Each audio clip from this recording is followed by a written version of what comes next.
আশা কৰোঁ আপোনালোক ভালে আছে। নমস্কাৰ, মই ডক্টৰ চন্দন কলিতা। কোনে নিবিচাৰে নিজৰ চকুজুৰি ধুনীয়া হোৱাটো? আপোনালোকে দেখিছেনে মানুহৰ চকুৰ কালাৰ বিভিন্ন ধৰণৰ হোৱা দেখা যায়। কিছুমানৰ ডাৰ্ক ব্ৰাউন বা কফি কালাৰ হয়, কিছুমানৰ সেউজীয়া, কিছুমানৰ নীলা, কিছুমানৰ হেচেল বা কিছুমানৰ গ্ৰে কালাৰ মানে পিতল চকুৱা।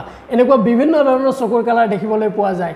আৰু এই চকুৰ কালাৰ যে আমি বিভিন্ন ধৰণৰ দেখিবলৈ পাওঁ তাৰ কাৰণ হৈছে দুটা। এটা হৈছে আপোনাৰ আইৰিছত থকা মেলানিনৰ পৰিমাণ কিমান, আনটো হৈছে এটা পোহৰৰ প্ৰক্ৰিয়া যিটো আমি স্কেটাৰিং অফ লাইট বুলি কওঁ। আপোনাৰ চকুৰ আইৰিছত এই মেলানিনৰ পৰিমাণ যিমানে বেছি হ'ব সিমানে আপোনাৰ চকুটো কি হ'ব, ডাৰ্ক হ'ব। আৰু এই লাইটৰ যিটো স্কেটাৰিং প্ৰক্ৰিয়া, এই স্কেটাৰিঙৰ কাৰণে আপোনাৰ কি হয়, চকুটো কিছু পৰিমাণে আমি নীলা কালাৰ দেখিবলৈ পাওঁ। মানে আপোনাৰ দেহত থকা এই ছালৰ ৰংটো নিৰ্ধাৰণ কৰে মেলানিনে।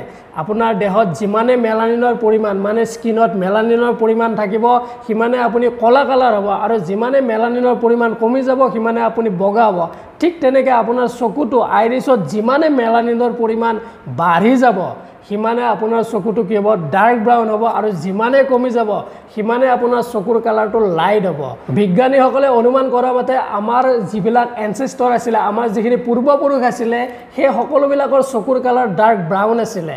আৰু কিবা কাৰণত জেনেটিকেল বিসংগতিৰ ফলত কোনোবা এজন এনচেষ্টৰৰ হয়তো সেই কি হয়, চকুত থকা মেলানিনৰ পৰিমাণ কমি গৈছিলে, আৰু তেখেতসকলৰ ৰিপ্ৰডাকশ্যনৰ ফলত বিভিন্ন ধৰণৰ চকুৰ কালাৰ থকা মানুহৰ জন্ম হৈছিলে। গতিকে আপুনিতো এতিয়া গম পালে এই চকুৰ কালাৰ বিভিন্ন ধৰণৰ হোৱাৰ মেইন কাৰণটো কি? মেইন কাৰণটো হৈছে আপোনাৰ চকুৰ আইৰিছত থকা মেলানিনৰ পৰিমাণ, আনটো হৈছে স্কেটাৰিং অফ লাইট নামৰ এটা প্ৰক্ৰিয়াৰ কাৰণে। আৰু এই দুটা বস্তুৰ বাবে আমাৰ চকুৰ কালাৰ বিভিন্ন ধৰণৰ হোৱা দেখা যায়। তো এনেকুৱা ধৰণৰ ইনফৰমেশ্যন তথা স্বাস্থ্য বিষয়ক ভিডিঅ' পাই থাকিবলৈ আপুনি মোৰ চেনেলটো ছাবস্ক্ৰাইব কৰিব পাৰে। ধন্যবাদ।